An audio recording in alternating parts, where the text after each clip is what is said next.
लक्ष्मीनाथ समारंभा नाथयामध्यमा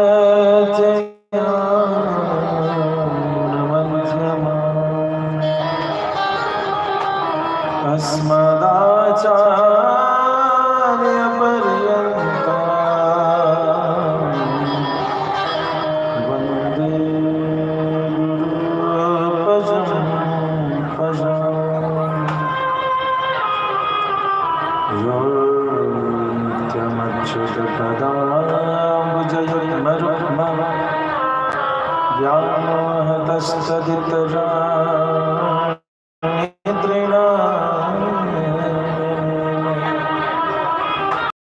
मद्गुरोर्भगवतोऽस्य दयैकसिन्धो रामानुजस्य शरणं प्रपद्ये। श्रीवेङ्कटेश चरणाम्बुजराजहंसं श्रीवानशैलमुनिवर्यपदाब्जभृङ्गं श्रीशालग्रामगुरुवर्यतनूजरत्नम्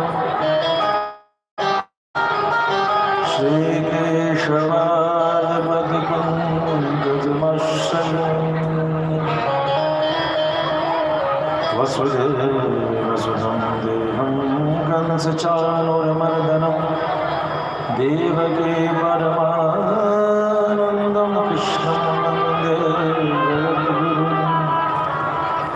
कृष्णाय वासुदेवाय हरये परमात्मने प्रणतक्लेशनाशय गोविन्दाय नमो नमः। हे राधा मेरे स्वामिनी मैं राधे जुगदास जन्म जन्म मोहि दीजियो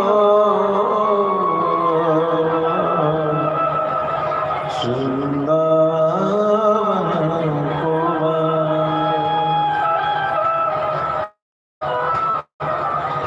काबू के बल भजन है काहू के आचार व्यास भरोसे कुंवर के सोवत टांग बसाए। जय जय श्री राधा रमण जय जय किशोर जय गोपीचित चोर प्रभु जय जय माखन चोर।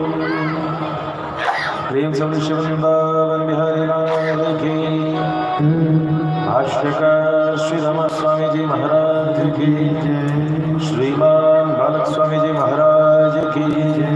श्री सद्गुरुदेव भगवान की जय। भाष्यकार श्री रमण स्वामी जी महाराज के। श्रीमद् भागवत भगवान की जय जय श्री राधे।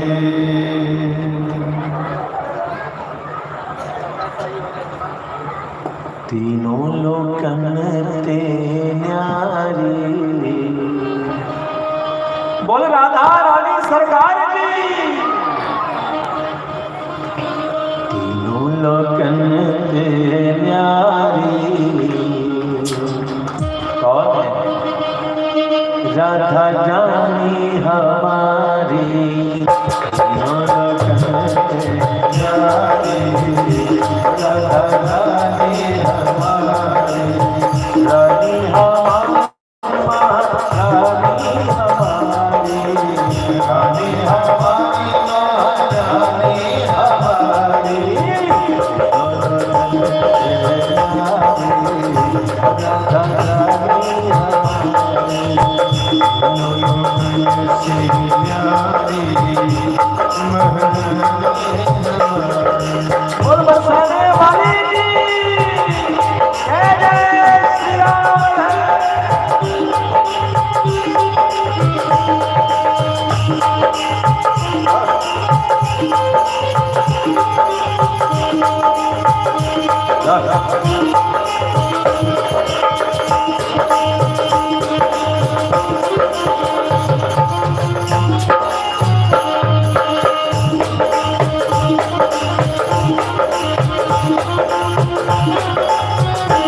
ब्रह्मा शंकर पार न पावे, ब्रह्मा शंकर ऋषि मुनि सब ध्यान लगावे, ऋषि मुनि सब ध्यान लगावे। ब्रह्मा शंकर पार न पावे, ब्रह्मा शंकर पार न पावे। ऋषि मुनि सब ध्यान लगावे, ऋषि मुनि सब ध्यान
सुंदर श्याम चरण सिरावत, सुंदर श्याम चरण सिरावत, नित उठ दर्शन करे आवत,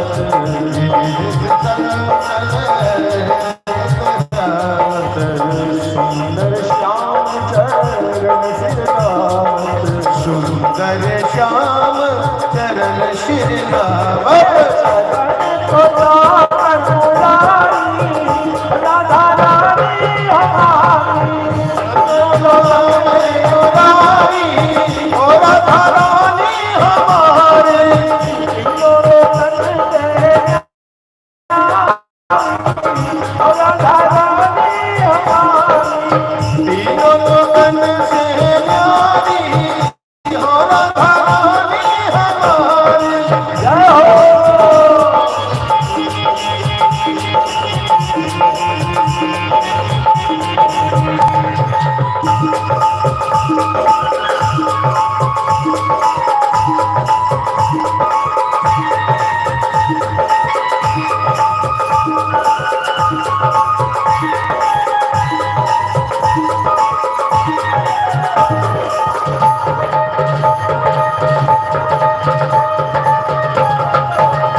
जन्म की मिट जाए बाधा, जन्म की मिट जाए बाधा, एक बोलो बोले राधा राधा,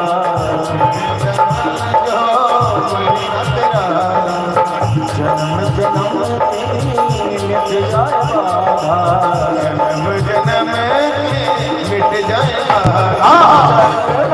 जाओ बनिहारी राधा रानी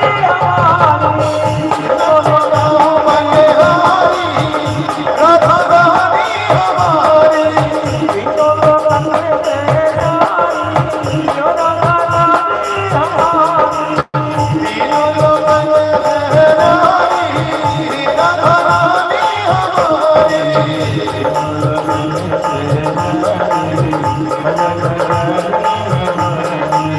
तीनों लोगों में रानी,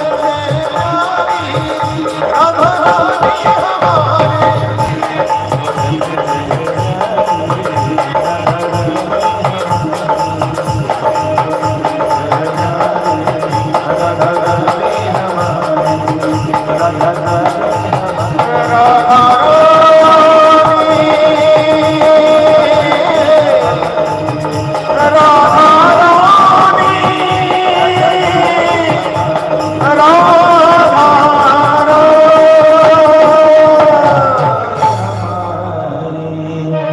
तीनों लोकन तेरी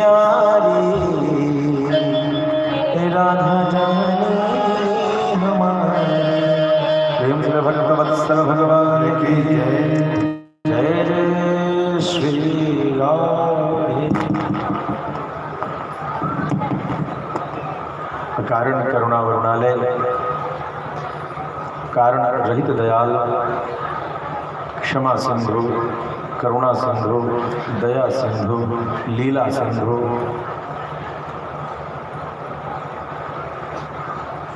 भगवान श्याम सुंदर की अत्यंत असीम अलौकिक आनंदमय कृपा के कारण आज हम सभी यहाँ श्रीमद्भागवत जैसे अनमोल अतुलनीय अलौकिक ग्रंथ के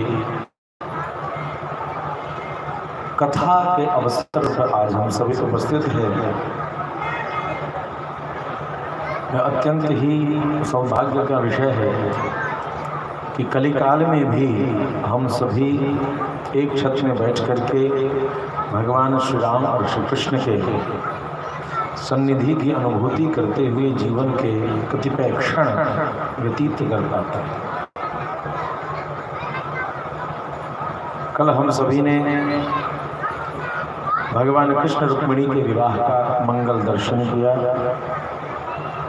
और विवाह बाराती में जो जैसी आनंद की अनुभूति होती है उसका दर्शन प्राप्त किया।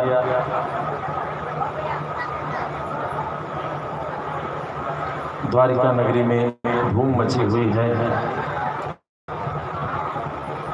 भगवान कृष्ण और रुक्मिणी के विवाह को जीव और ब्रह्म के मिलन के संयोग की अवस्था परिचायक मानते हैं।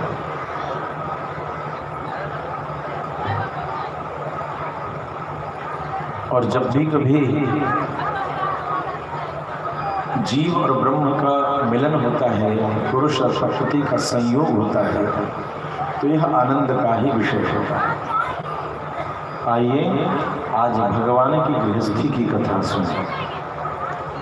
भगवान के घर में क्या क्या घटना घटा और भगवान उसको कैसे मैनेज करते थे। अब तक की जो कथा थी सबके गृहस्थी की सुधारने की थी। अब भगवान के घर में क्या क्या चल रहा है ना। भगवान के साथ और भगवान के भक्तों के घर में क्या चल रहा है ये कथा तो हमने सुनी। अब भगवान के घर में क्या क्या चल रहा है उसकी कथा हम सभी सुनते हैं। जब भगवान का विवाह भगवती रुक्मिणी के साथ हुआ तो भगवती रुक्मिणी के गर्भ से एक संतान की उत्पत्ति हुई। यह संतान कौन था? तो जैसा आप सभी को पूर्व विदित है कि कामदेव का अंग दहन जब हुआ, जब काम दहन हुआ, उस समय महादेव ने वरदान दिया था कि कृष्ण के पुत्र के रूप में कामदेव उत्पन्न होंगे। तो वे ही कामदेव कृष्ण के पुत्र के रूप में अवतरित हुए, जिनका नाम हुआ प्रद्युम्न। वैष्णवीय उपासना में चतुर्व्यूहात्मक पूजन उपासना की विधि है, जिसमें प्रधानता के साथ 4 तत्व की पूजन पर ध्यान दिया जाता है। ऐसा पूजन कभी कभी संयोग से आपको देखने को प्राप्त होगा।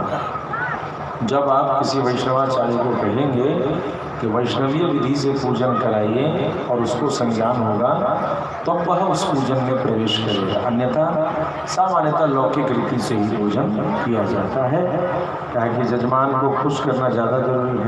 नहीं खुश किया जाएगा तो कैसे काम चलेगा, जजमान ही उठ जाता है। प्रेम से भक्तवत्सल भगवान की दूल्हा को मना के रखना पड़ता है। एक तो दूल्हा था वो रूठ गया, एक दूल्हा था, सच्ची घटना। हम देखिए दृष्टांत में हम वो बनी बनावटी बात नहीं मैं कहता, कहीं ना कहीं वो घटना घटी रहती है, इसलिए सच्ची घटना। एक दूल्हा जो जनवासा से मंडप में जाने के बीच में लड़का रुसता है, इधर रुसता है कि नहीं, लड़का रुसता है, लड़का रुसता है। साली सड़क सब जाती है, वो परीक्षा में मेकअप करती है, मेकअप करने के बाद घर का जितना मेकअप है सब उतारती है, उतार के देखती है कि दांत आँख ठीक है कि नहीं ठीक है। वो परीक्षण यही है, परीक्षण, लड़का का परीक्षण किया जाता है और फिर से जो बिदकरी होती है उसको सजाती है। इसके बाद जब सारा टेस्ट हो जाता है कि लड़का फिट है, यही लड़का है जिससे शादी की, परीक्षण शब्द परीक्षण बना, तब होता है कि अब लड़का जो है सो मंडप की ओर जाए। इसी जगह पे जब टेस्ट में लड़का पास होता है तो लड़के का रूठने का विधान, लड़का मुंह फुला के बैठ जाता है, नहीं जाएगा मंडप। एक नियम है, समधी से आज्ञा भी ले लिया जाता है, विवाह का सब क्रम हो जाता है। अब लड़का का टेस्ट हो गया, अब टेस्ट में पास किया तो उसको इनाम मिलना चाहिए। राम विवाह में ऐसा सिखाते हैं हम लोग, नहीं? प्रेम से भक्तवत्सल भगवान की, हमारे मनोज भैया खूब सुंदर रसिक है, राम कथा के विशेष रसिक हैं। इनको साथ में लेने के लिए हम रामचरितमानस की चौपाई गाते हैं तो इनको आनंद आता है। बहुत कई चौपाइयाँ इनको कंठ, कभी इनसे रामायण जी का पाठ सुनिएगा, बहुत भाव से बहुत अच्छे से करते हैं। तो जो है लड़का रूठता है। एक बार एक लड़का रूठ गया हमारे परिचित में ही से, और लड़का रूठा तो सब लोग, सब लड़का रूठता है, कुछ ना कुछ डिमांड करता है। तो एक लड़का रूठा और कहा कि हम जो है शादी के मंडप में, उस समय सफारी सूट चला था, सफारी सूट बहुत फैशन में था, तो कहा कि हम सफारी सूट पहन के ब्याह करेंगे। अब लड़की वाले कहीं बिल्कुल कल देते हैं, रात में तो बरियाती आता है, तो कल नहीं, यही पहन के हम मंडप पे जाएंगे, धोती वोती में हम नहीं जाएंगे, फोटो खराब आता है। प्रेम से भक्तवत्सल भगवान की, अब तो लड़की का बाप लड़की का भाई हाथ जोड़ करके, दामाद जी सफारी सूट कहिएगा 2 को सिला देंगे, कल सवेरे जाएंगे दुकानों पर खुलेगा, कपड़ा खरीदेंगे, दर्जी को देंगे, जो 10-20 रुपया ज़्यादा लेगा जल्दी से जल्दी सिलवा के आपको संतुष्ट हो। अब तो वो और रूठ गया, नहीं लड़का रूठता है सो, हाँ तो रूठे तो है तो मना तो रहे, तो नहीं ऐसे मान जाएंगे, सफारी सूट पहनेंगे तभी मंडप पे जाएंगे। कुल मिला करके 1 घंटा सबने बना लिया है, लेकिन लड़का जो है सो मानने को तैयार नहीं, सफारी सूट पहन के प्यार करेंगे। प्रेम से भक्तवत्सल भगवान, लड़का लड़की का जो मामा था, देखते देखते देखते देखते उसका माथा गरम, उसने किया, आइए दामाद जी चलिए आपको कपड़ा चुनवाते हैं, कौन सा कपड़ा है, वो दुकानदार है उसके घर में, और उसको ले गया और एक कमरा में कर दिया, और तुम्हारा भूत उतार देंगे चले भक्त वत्सल भगवान। तो लड़का कहता है जानते नहीं हो बहुत बड़े मंत्री जी के पोता है, उसको एक्चुअली बड़े गरीब परिवार का था, सरकारी नौकरी लग गई थी, तो इतरा रहा था, नया धन, नई प्रतिष्ठा और नई पत्नी, कोई पुरुष ही पचाता था, 3 चीज पचाना, जो लड़का का नया नया ब्याह होता है उसका विधान दहेज खूब मिला होता है, उसका माथा इतना नया अगराया रहता है कि उसको कंट्रोल करना बड़ा मुश्किल होता है, साल भर तक मित्र भी सोचते हैं कि इसका ब्याह हुआ है कि क्या हुआ है, और हर लड़का की स्थिति ये रहती है, साल भर तक वो अलग दुनिया में रहता है, जब उसको ससुराल का सुख मिल जाता है, संतुष्ट हो जाता है कि ससुराल यही है, तब उसका दिमाग उतरता है, तब अपने मित्रों के बीच में फिर उसके जीवन व्यतीत करता है कि अरे भाई ससुराल तो अपनी मिथिला में एक कहावत है, अच्छी ससुरालक कैलाशक वास, ससुराल जो है से कैलाश के वास, कखन किछ दिन रही है उतय सहवास, कुछ दिन ससुराल में रहिए तो कैलाश का वास है, नहीं तो पहले दिन पहुना, दूसरे दिन केहुना, तीसरे दिन ठेहुना, बड़ा खतरा है। प्रेम चले भक्त वत्सल भगवान की। अंतिम में लड़का बोलता है कि मंत्री जी के हम पोता है, नहीं जानते हो, ठीक है, तो उधर चर्चा हुआ, लड़का कहाँ, तो सूचना गया कि भैया मंत्री जी को फोन कराओ, और मंत्री जी को रात में 12 बजे फोन गया कि आपका पोता का जो है सो डकैती, अरे कौन गांव में ऐसा कर लिया, अरे तुम बात कराओ लड़की वाला से, तो लड़की वाला का मामा बात किया, बोला कि तुम ही बात करो, मंत्री जी का फोन है, काहे हमारा लड़का को बांध लिया है, नेताजी अपने के कुल के सारा प्रतिष्ठा लेकर खत्म करे वाला है, सफारी सूट हम लोग कहे कि कल सवेरे बाजार ले जाएंगे, जैसा रंग जैसा क्वालिटी सिलाएंगे, कहता कि अभी सिला दीजिए, एक कपड़ा खोजना सिलाना में तो पूरा रात गुजर जाएगा, तो ब्याह का होगा। तब वो फोन किए, उसको डांटे और उसका विवाह। तो ये विवाह के अलग अलग अनुभव हैं, कई बार विवाह के अलग अलग अनुभव होते हैं, गृहस्थी का अलग अनुभव है। भगवान का भी जो संतान हुआ प्रद्युम्न, उस प्रद्युम्न के साथ क्या घटना घटी, भगवान की गृहस्थी और प्रपंच की,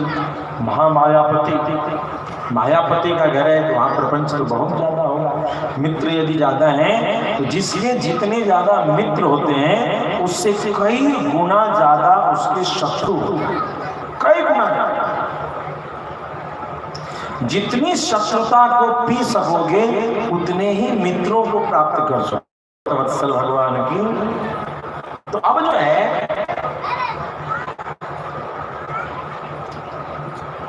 शंबरासुर एक ऐसा दैत्य जिस दैत्य के वध का निर्धारण था कि यह कृष्ण का पुत्र ही इसका वध करेगा। अब कामदेव की पत्नी है रति, देवी रति को यह पता चल जाएगा कि शंबरासुर ही मेरे पति का वध करेंगे, या मेरे पति शंबरासुर का वध करेंगे, दोनों में लड़ाई होगा। अब भगवान को खोजने कहाँ जाए, उन्होंने सोचा भगवान के दुश्मनी को खोज लेते हैं, तो रति ने शंबरासुर का घर खोज लिया। ओ मतलब अब इनके साथ जब लड़ाई होगा, जिससे लड़ाई होगा वही मेरा पति होगा, वही कामदेव होगा, उसी से जुड़ जाएगा। और भगवान कृष्ण को कहाँ खोजा जाएगा, कब कहाँ है नहीं है, वो बड़ा मुश्किल है, लॉन्ग टर्म रिलेशन है, शॉर्ट टर्म सिस्टम, शॉर्टकट का जमाना। प्रेम से भक्त वत्सल भगवान की। तो वो शंबरासुर के यहाँ गई सजीली सज धज करके एक युवती के रूप में, और राजा से कही, राजन मैं बड़ी विपत्ति में हूँ, यदि तुम मेरी इच्छा पूर्ति कर दो तो मैं तुम्हारे यहाँ आऊँ, तो क्या इच्छा है? अपने यहाँ मुझे काम पे रख लो, मैं तुम्हारी दासी बन करके मैं रसोई अच्छा बनाता हूँ, रसोई अच्छा बनाती हूँ, इतना सुंदर भोजन बनाऊंगी कि आप स्वाद से भरपूर रसोई को प्राप्त करोगे। ठीक है, आज बनाओ रसोई। रति ने, माया नाम से उपस्थित थी, उसने बढ़िया सुंदर रसोई बनाया और राजा बड़े प्रसन्न हुए, बोले ठीक है जी, आज के बाद रसोई तुम्हें देखना और सारे रसोइयों के साथ मिल करके रसोई का स्वाद तुम्हें निर्धारण करना कैसे करना है। उनकी ड्यूटी रसोई में लग गई। प्रेम से भक्त वत्सल भगवान की। अब देखिए घटना क्या घट रही है। इधर भगवान का जब संतान उत्पन्न हुआ प्रद्युम्न, तो शंबरासुर को पता था कि कृष्ण का पुत्र मेरा वध करेगा। जैसे ही कृष्ण का पुत्र हुआ, उसको उठा करके समुद्र में फेंक दिया। प्रेम चले भक्त वत्सल भगवान की। और एक बड़ा सा जो मछली है, उसने उस पूरे बच्चे को निगल लिया। अभी निगला ही था कि एक मछुआरे ने जाल फेंक दिया और आज तो बड़ा मछली पकड़ा है, बड़ी खुशी के साथ खींच के किनारे लाया साहब। किनारे लाने के बाद प्रद्युम्न बच्चे को देख करके, उस बच्चे को देख करके रति पहचान गए कौन है। ओहो, ये तो मेरा दूल्हा है। तो दुल्हन जो है रसोई बना रही थी और दूल्हा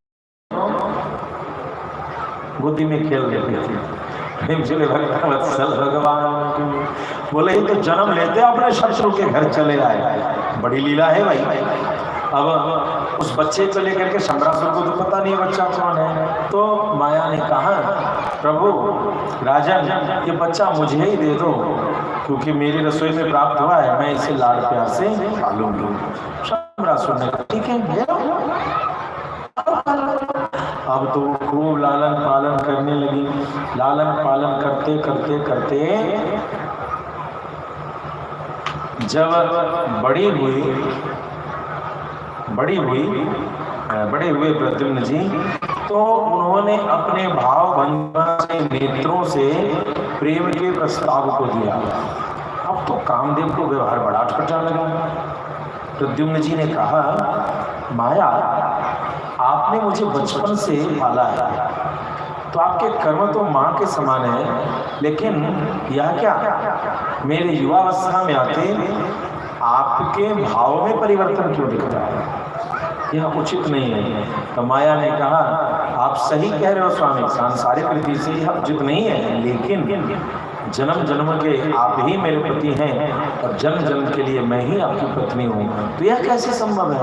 उसने अपनी माया से सारे कामदहन आदि की लीला, कैसे उनका भगवान कृष्ण के घर में जन्म हुआ और कैसे शंबरासुर ने उन्हें समुद्र में पटका और कैसे वो मछली आई और कैसे उनको पाला, ये सारा चीज उन्होंने फास्ट फॉरवर्ड में दिखा दिया, जल्दी जल्दी। देव भक्त वत्सल भगवान। तो अब शंबरासुर के प्रद्युम्न को समझ में आ गया। देखिए पत्नी क्या होती है, इस पर महाराज दशरथ ने वाल्मीकि रामायण में अपनी पत्नी कौशल्या के बारे में कैकेयी जी से बात करते समय कहा और वो अद्भुत उपदेश दिया है पत्नी के बारे में। कह रही कैकेयी, तेरे कारण, तेरी प्रसन्नता के कारण मैंने कभी कौशल्या का विशेष सम्मान नहीं किया, लेकिन कौशल्या कैसी थी, पत्नी में कितने लोग होते हैं, वह महाराज दशरथ ने बताया। जब मुझे माँ की याद आई तो कौशल्या मेरे लिए माँ बनी, जब मुझे मंत्री की जरूरत पड़ी तो कौशल्या मेरे लिए मंत्री बनी। भोजन कराते समय स्त्री में पत्नी का भाव होगा तो घर में शांति नहीं रहेगी। एक माँ बनकर के अपने पति को खिलाए तो वह अन्न पति के लिए गौरव की बात होगी और पुष्टि की बात होगी। भोजन कराते समय स्त्री का रूप कैसा होना चाहिए, जैसे माँ खिलाती है उस भाव से, उस प्रेम से खिलाए।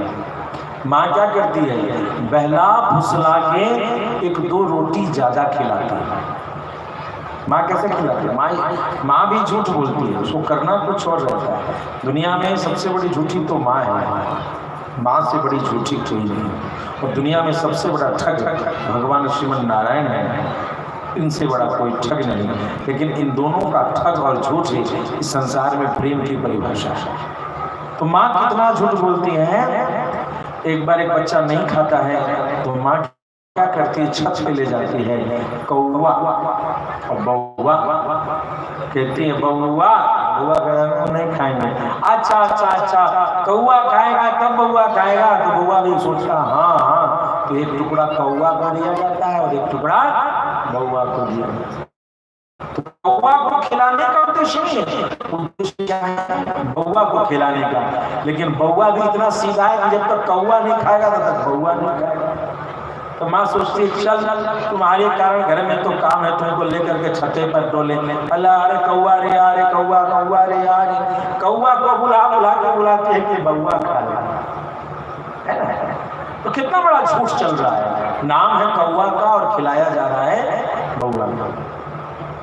अर्थात मेरा बच्चा एक दो रोटी कैसे ज्यादा खा ले, इस तरीके का लीला एक माँ करती है।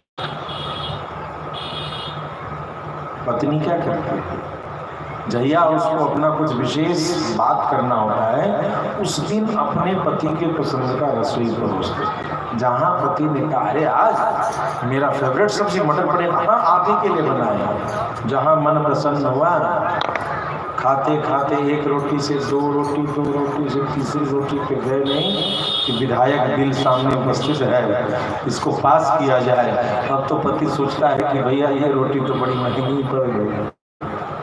तो पत्नी के भाव का खिलाने का मतलब वही है जो सामान्य स्त्रियां करती हैं कि पति को खिलाते समय मक्खन इसलिए लगाती हैं कि पति मेरी बात मेरा दुख सुन ले। वहीं पर वो बात ठीक इसको उलटती है माँ, वो बात ऐसी करती है कि पति दो रोटी, बेटा दो रोटी ज्यादा खाए। और पत्नी की रोटी में प्रायः ऐसा घरों में देखा जाता है कि वह दो रोटी इसलिए देती है कि उसकी दो बात सुन ली जाए। दोनों उल्टा है। यदि स्त्री इस भाव से भोजन करावे कि पति शांति से भोजन कर ले, मन शांति से भोजन कर लें, तो यही है भोजन कराते समय मातृत्व के रूप में उपस्थित होना। और यही माता कौशल्या करती थी। इसीलिए महाराज दशरथ ने कहा कि मेरे सामने जब वो होती है तो मुझे माँ की भी कमी नहीं करती। वो मंत्री भी जब कभी पति धर्म संकट में उलझता है, एक तो कोई पति किसी पत्नी से जल्दी राय विचार नहीं करना चाहता, होता है ना, जल्दी से कोई पति हम मैं थोड़ा सा नहीं पूछ रहा, हमारा नहीं पूछ रहा बच्चे, मैं साफ पूछ रहा तो इन्हें चुप कर आओ। तो हर पत्नी की शिकायत होती है कि पति हमसे बिना पूछे कुछ काम करते हैं, बात से। लेकिन जीवन में कई बार पारिवारिक सामाजिक जब धर्म संकट आता है तो पति पत्नी की ओर मुंह देखता है और पत्नी के पास कहता है कि जी ये बात समझ नहीं आ रही, कैसे किया जाए। चेहरा उड़ा हुआ है तो पत्नी पूछती है क्या बात है। उस जगह पर पत्नी के भाव को छोड़ करके एक उचित मंत्री के भाव में विचार दे तो वह दुनिया की सबसे बड़ी मंत्री होती है। लेकिन उस जगह पर वही पत्नी कहे हमरा से किछ नहीं पूछलिए कि यही दिन देखा ले मैं पहले पूछने रहता हूँ ताई दिन देखा कि नहीं पड़ी नहीं समझा। वो पत्नी के तरीके से जब पट्टीदारी करने लगती है कि पहले पूछते तो ये घटना नहीं होती तो पति को बुरा लग रहा है। उसी की जगह पर उसके धर्म संकट के समय में पत्नी उचित विचार बिना किसी यश अपयश के विचार देना शुरू कर दे तो वही उचित मंत्री का काम करती है और पति के धर्म यश और गौरव की रक्षा। एक पत्नी बहन भी है। महाराज दशरथ ने बहन का भी भाव स्थापित किया। एक मित्र भी है। बड़ी बहन कैसे पालती है उस तरीके से यानी उसके चिढ़ाने में वात्सल्यता रहता है। बड़ी बहन भी अपने भाई को नोक झोंक करती है, मगर उस नोक झोंक में उसका अद्भुत प्रेम रहता है। इसलिए एक बार बड़े भाई की बात बुरी लग जाती है, लेकिन बड़ी बहन की बात, कोई मूर्खी है जिसको बुरा लगता है, वो हर मायके में जाने के बाद हर बड़की बहन जो है अकेली दाई बन जाती है, क्योंकि जानती है कि सब हमारे पत्नी भी इन अलग अलग रूप में एक स्त्री अपने जीवन को चर्चा करती है, जो समान सर्वविध कुशलता से युक्त थी, वो माता कौशल्या थी, और उसी का पति दशरथ हो सकता है, और उसी के घर में राम भरत लक्ष्मण और शत्रुघ्न हो सकते। प्रेम से भक्तवत्सल भगवान की। माया ने जब सारा माया से दिखा दिया, प्रद्युम्न जी तैयार हो गए। इससे पहले माया ने सारे अस्त्र शस्त्र की ट्रेनिंग दे रखी थी प्रद्युम्न जी को। एक पत्नी गुरु भी है, पत्नी गुरु भी है। जब कई बार पत्नियां क्या करती हैं, अपने पति के सामने खड़े होकर के कहती हैं, यह काम आपको नहीं करना है तो नहीं करना। मैं कह रही हूं ना, मेरे लिए ये काम नहीं कीजिए, जबकि पति सोच रहा होता है करें।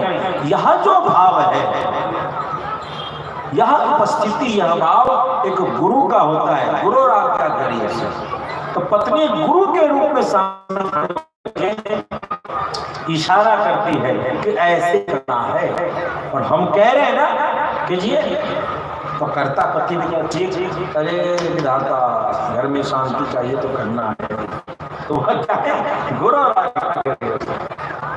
के रूप में। माया ने गुरु के रूप में शिक्षा भी किया, सिखाया, अस्त्र शस्त्र प्रेम से भक्तवत्सल भगवान की सिखाया। और जैसे ही प्रद्युम्न जी को पता चला, प्रद्युम्न जी ने और शंबरासुर के साथ युद्ध करते करते जब विजय प्राप्त कर लिया, शंबरासुर का वध कर दिया, तब माया को लेकर के आप भगवान के द्वारिका नगरी आते हैं। अब माया तो मायावी थी, आकाश मार्ग से ही प्रद्युम्न माया के साथ आ रहे हैं। आकाश मार्ग में देख करके बड़े धन्य धन्य हुए सब, कि अरे बहुत, यानी लगभग 16-17 सालों बाद प्रद्युम्न सोयरी घर से जो गया था तो लौटा है, और लौटा है तो कैसे, एक बड़ी सुंदर दुल्हन के साथ लौटा है। मूल तो गया ही गया, प्याज लेकर के आया है। अब भगवती रुक्मिणी अपने बेटा और बहू का आरती उतारती है, और आरती उतार करके बड़ा सुंदर मंगलाचार करती है।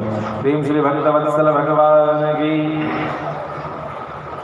इधर भगवान श्याम सुंदर के नगरी में सत्राजित नाम का एक राजा है, सत्राजित नाम का एक द्वारिकावासी, जो सत्राजित को सूर्य से स्यमंतक मणि की प्राप्ति हुई है। ध्यान देंगे, यह कथा उन लोगों को अवश्य में सुनना चाहिए जिनके ऊपर कोई यदि दोष हो जाता है, तो उस दिन इस कथा को अपने घर में किसी पंडित जी से सुन लिया जाता है, और नहीं तो साल भर में कोई न कोई कलंक लग जाता है। प्रेम से भक्तवत्सल भगवान की। तो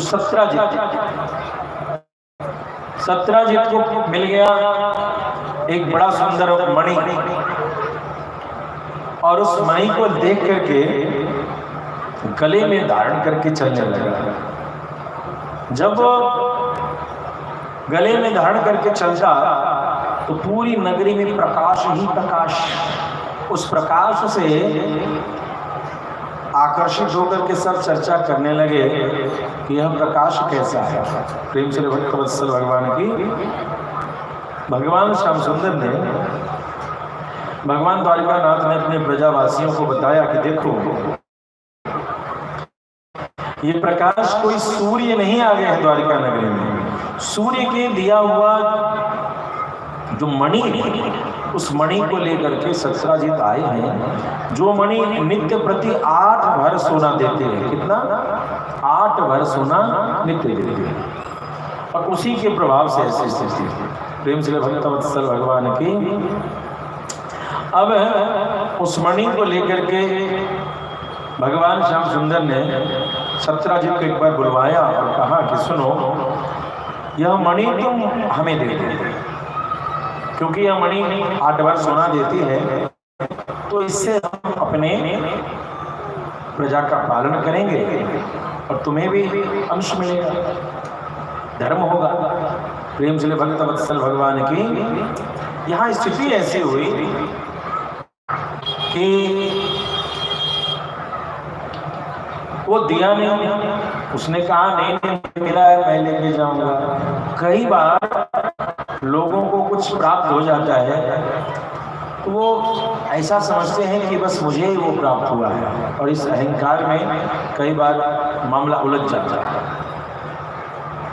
सत्राजित को लगा कि भगवान मुझसे मणि मांग रहे हैं तो बड़ा लोभी है, बड़ा लालची है, ऐसे करते हुए बोलते हुए गया कि द्वारिकानाथ बड़ा लोभी है, बड़ा मांगता टांगता है। इस तरीके के भाव से सत्राजित कुछ अनाप शनाप बोलता हुआ चला गया। भगवान श्याम सुंदर दरबार में मुस्कुरा करके उसकी बात को सुने। अब सत्राजित ने उस मणि को क्या किया, अपने भाई प्रसेन को दे दिया। प्रसेन गले में लटका करके जंगल में विहार करने चला या शिकार करने चला। अब जैसे वो आंख में चमका एक शेर को दूर से वो रोशनी, दौड़ करके उस शेर ने एक पटाखा मारा, पंजा एक, और प्रसेनजित मारा गया। उस मणि को मुंह में लेकर के अब कौन चलने लगा, सिंह चलने, खाया थोड़े जाएगा, दांत से चबाया, चुचवे नहीं करे। तो वो बड़का जो है मुंह में फंसा के कुछ चमकीला है क्या है नहीं है, जैसे ही शेर चलने लगा उस जामान से बोला, अरे ये चलता फिरता सूरज जंगल में कहाँ से? जब जामान जो उसका दर्शन करने गए देखे कि सिंह जो है सो ऐसा लग रहा है। एक पड़ाका दिया सिंह को जामान ने, एक पंजा अपना, सिंह चारों खाने चारों खाने चित्त हो गया, और परिणाम स्वरूप वो मणि अब जामवान जी ने ले लिया। प्रेम से भक्तवत्सल भगवान। अब वो जो मणि ले लिया, मणि को लेकर के अपने घर में गुफा में ले गए। अब गुफा में उनकी बेटी जामवती है और सब लोग हैं, वो मणि के साथ खेल रही है। गुफा में तो साहब लाइट हो गया, अंधेरा होता है ना गुफा, लेकिन उस मणि के प्रकाश से गुफा में इमरजेंसी लाइट जैसे जलता है वैसे इमरजेंसी लाइट जल गया, पूरा चक चक चक चक चक चक गुफा। अब सब लोग खूब जो है उसके परिवार के सब लोग प्रसन्न हैं। इधर सत्राजित ने कहा, द्वारिकानाथ तो सबसे बड़े चोर हैं, इन्होंने मेरे भाई का लगता है वध करवा दिया है। समंतक मणि के चक्कर में भगवान को बड़ा कलंक लग गया। जिन भगवान को प्रेम से चोर कहा, भगवान को बुरा नहीं लगा। प्रेम से चीर चोर कहा, भगवान को बुरा नहीं लगा। और कह दिया, भगवान को ये बात लग गई साहब, ये तो मुझे कलंकित कर रहा है। अपनी जब शिकायत करें तो भगवान उसको बुरा नहीं मानते, लेकिन कहीं परायापन बेगानापन की शिकायत आती है तो भगवान कहते हैं इस कलंक को धोना जरूरी है, इस कलंक को धोने के लिए पुरुषार्थ करना पड़ेगा। भगवान ने कहा, सत्राजित तू परेशान नहीं हो, मैं पता करता हूँ तेरा भाई कहाँ है। अब भगवान जो है चले अपनी सेना को लेकर और शेर के पंजों के निशान, अच्छा किसी शेर का वध किया, शेर मरा हुआ, शेर को भी किसी जो है सो पीछे चले तो वही गुफा में, पंजे किधर जा रहे थे, गुफा में। भगवान श्याम सुंदर ने उन द्वारिका वासियों को वहीं रोक दिया और कहा, आप अभी भीतर मत जाइए, ये मेरा इशू है, इसे मैं खुद हैंडल कर लूंगा। प्रेम से भक्तवत्सल भगवान की। और उस इशू को हैंडल करने के लिए भगवान गुफा में गए। गुफा में जब भगवान जाते हैं तो क्या घटना घटती है, 12 दिन हो गए, मामला गंभीर था, कहते हैं रंगीन नहीं संगीन है। जब 12 दिन हो गए और भीतर से कोई बात सुनाई नहीं पड़ी, तो सारे द्वारिकावासी लौट करके कहाँ चले आए, द्वारिका में। अब तो साहब भगवती रुक्मिणी माता देवकी वसुदेव जी अन्य संबंधियों को पता चला कि जो भगवान गुफा में गए हैं तो 12 दिन से लौट के नहीं आए हैं। साहब पहली बार वो कष्ट माता देवकी को हुआ, जिस कष्ट को पल पल माता यशोदा ने बाल्यावस्था में सहा था, वो कष्ट आज पहली बार कृष्ण के ऊपर आपत्ति की आशंका, कृष्ण के ऊपर आक्रमण की आशंका पहली बार माता देवकी के हृदय को स्पर्श करती। माता देवकी बहुत व्याकुल होकर के भगवती दुर्गा की आराधना करती है। प्रेम से भक्तवत्सल भगवान की ध्यान देंगे। इसी प्रसंग में देवी भागवत के महात्म्य में यह एक कारण था देवी भागवत की कथा की, और वसुदेव देवकी ने दुर्गा मंदिर में देवी भागवत की कथा इसी प्रसंग में कराई और सुनी। यहाँ दुर्गा आराधना किया। दुर्गा आराधना करने के पश्चात भगवान श्याम सुंदर की उपासना करते हैं और भगवती दुर्गा की उपासना करके भगवान की प्रसन्नता के लिए उपासना करती हैं। इधर सारी जो कृष्ण और जांबान जी का युद्ध था, वह युद्ध बड़े परचम से चलता रहा। भगवान श्याम सुंदर से युद्ध करते करते ऐसा भाव आया कि जांबान जी ने कहा, प्रभु एक बात आपसे कहनी है। तो क्या कहनी है? थोड़ी देर युद्ध को विराम कीजिए। मैंने जो देखा है वो ये देखा है कि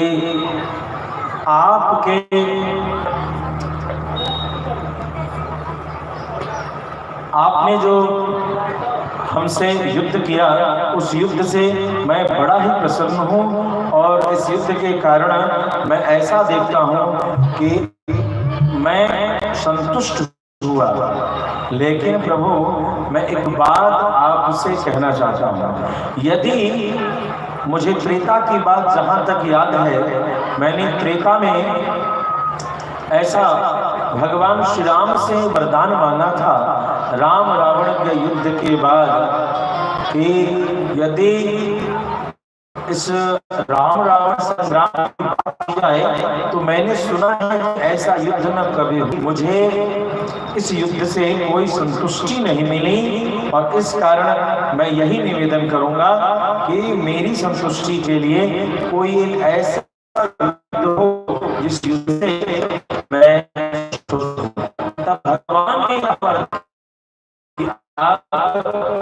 हमसे युद्ध करने आए हैं, तो मैं आपके युद्ध से प्रसन्न हूँ, संतुष्ट हूँ, और आपसे युद्ध नहीं करना चाहता।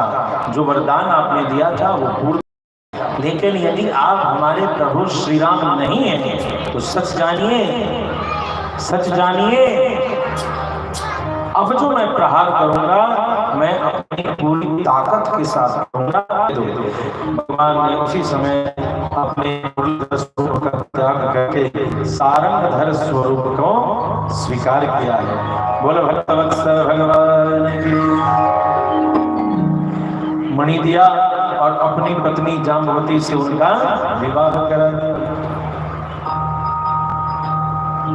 जाम्बवती को लेकर के भगवान विवाह के लिए चल रहे, और उधर दुर्गा मंदिर में वसुदेव देवकी भगवती रुक्मिणी भगवती से प्रार्थना करते हुए क्या कहती हैं? जगदम्ब यहीं अवलंब है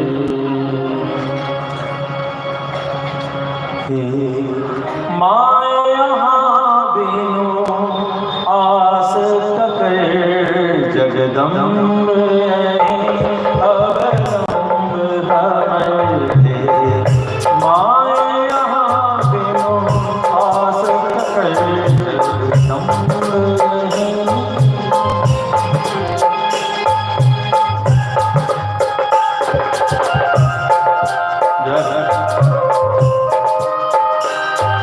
सब लोग बड़े भाव से भगवती दुर्गा की उपासना में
ऐसी कृपा हुई।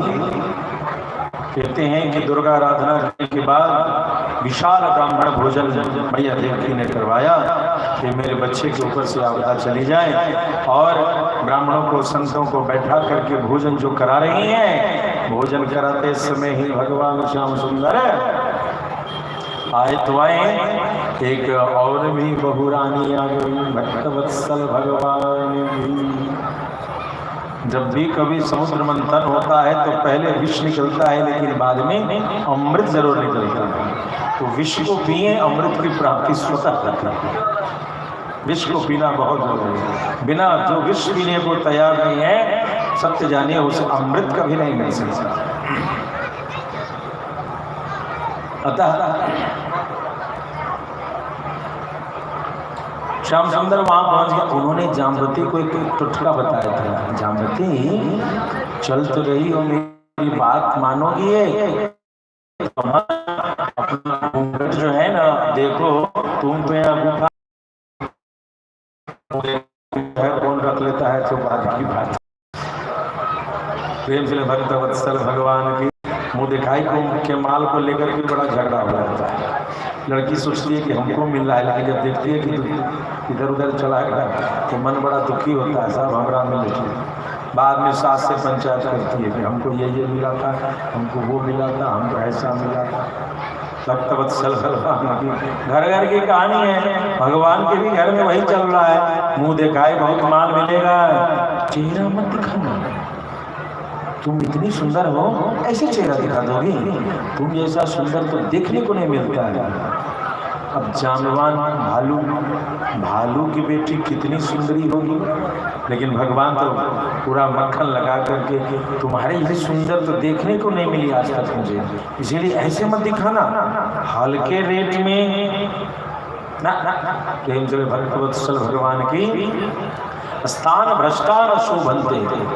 कभी भी अपने गौरव का त्याग करके, अपने स्वाभिमान का त्याग करके कहीं आप जाएंगे तो वो आप शोभनीय नहीं होंगे, आपको अशोभनीय अवस्थाओं का दर्शन करना पड़ सकता है। नियम कहते हैं कई बार मोह माया में पड़ करके मनुष्य नीति का त्याग करता है, लेकिन नीति तो नीति है। स्थान भ्रष्टान शोभन्ते। अपने स्थान के अनुसार यदि आप नहीं बैठ रहे हैं तो आप स्वयं अशोभनीय अवस्था को प्राप्त होने वाले हैं, इसमें किसी की गलती नहीं होगी। तो उनको कहा जाम्बवती को कि तुम इतनी सुंदर हो, बिना बढ़िया रेट के नहीं दिखाना मुँह, और जब हम कहेंगे हमको न पता है कि तुम्हारा रेट क्या है, बाकी लोग क्या जानेंगे। हम बहुत दुनिया देखे हैं। जाम्बवती सोची कि पति की पहली आज्ञा है, नहीं मानेंगे तो बुरा लगेगा। ना जी, हम तो एकदम, और मेरी पकड़ तो भालुए की बेटी थी, पेड़ पर ऐसे चढ़ जाए, बोली कि मेरी पकड़ ऐसी है, कोई नहीं छोड़ा पाएगा, कोई नहीं छोड़ा। अब जाम रखी पिताजी माता जी अनेक बहू है, ले आए हैं समंतक मणि का। कोई बोलने वाला भी तो चाहिए कि मणि कहाँ थी। जंगल से बहू ले आए हैं पकड़ के, जंगल में मंगल हो गया। भक्त वत्सल भगवान की यही है जंगल में मंगल। दुनिया में और किसी का जंगल में मंगल नहीं हुआ भगवान जंगल में, और मंगल मतलब शादी हो गए। और दूसरे हमारे राम जी, जितना घर डेरा उन्होंने किया उतना घर डेरा तो जीवन में कोई नहीं कर सकता है। नवग्रह का पूजन करते, देवता पितर को जो ग्रास आदि देना होता है गृह प्रवेश का, वो सारा नियम हर झोपड़ी में, हर गुफा में भगवान किया करते और तब रहते थे। और सारी व्यवस्था लक्ष्मण भैया करते और भैया पूजा करते। तो जितना घर डेरा राम जी ने किया 14 साल में, उतना तो जीवन भर में कोई बड़ा से बड़ा राजा नहीं कर पाता। ऐसा नकल वर्तमान के आधुनिक इतिहास में एक राजा ने किया था। राम जी का नकल बहुत लोग करना चाहते हैं, लेकिन यह जो था ना हर दिन का नया नया घर और घर डेरा, मैं आपको बताऊं विश्व के इतिहास में जो इन्होंने वैश्विक इतिहास को पढ़ा है, जार नाम का एक राजा हुआ करता था जो रूस का राजा था। एक